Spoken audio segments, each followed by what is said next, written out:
सैदापूर तालुका सातारा येथील स्वामी विवेकानंद नगरमध्ये गटर अस्वच्छतेबाबत महिला आक्रमक झाल्या।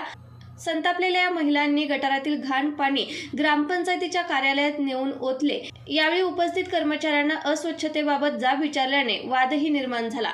स्वामी विवेकानंद नगरमध्ये गटारे तुंबून दुर्गंधी पसरली आहे। काहींच्या घरात गटाराचे उपळे फुटल्याने सर्वत्र दुर्गंधी पसरून रहिवाशांच्या आरोग्यास धोका निर्माण झाला आहे। याबाबत वारंवार स्वच्छतेची मागणी करूनही ग्रामपंचायत प्रशासन दुर्लक्ष करीत असल्याचा आरोप येथील महिलांनी केला आहे।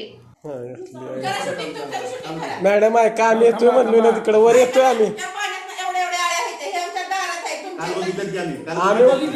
येतोय वर, आम्ही येतोय तिकडे वर मॅडम।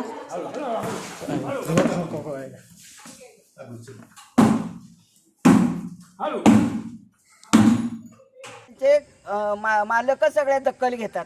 मग आता आम्ही त्यांना फोन केला तर फोन पण उचलत नाहीयेत। दोघंही नवरा बायको फोन उचलायला तयार नाहीयेत। मग आम्ही कोणाला दखल घ्यायची मागायची? आणि ऑफिसात गेले तर ऑफिसात बी गावत नाहीत। अर्ज दिलाय तरी त्याची काय दखल? आणि आपण जरी ऑफिस मध्ये गेलं तरी तिथं बायको बरोबर बोलून देत नाहीत। ते पवार खुर्चीतच बसलेले असतात समोरच।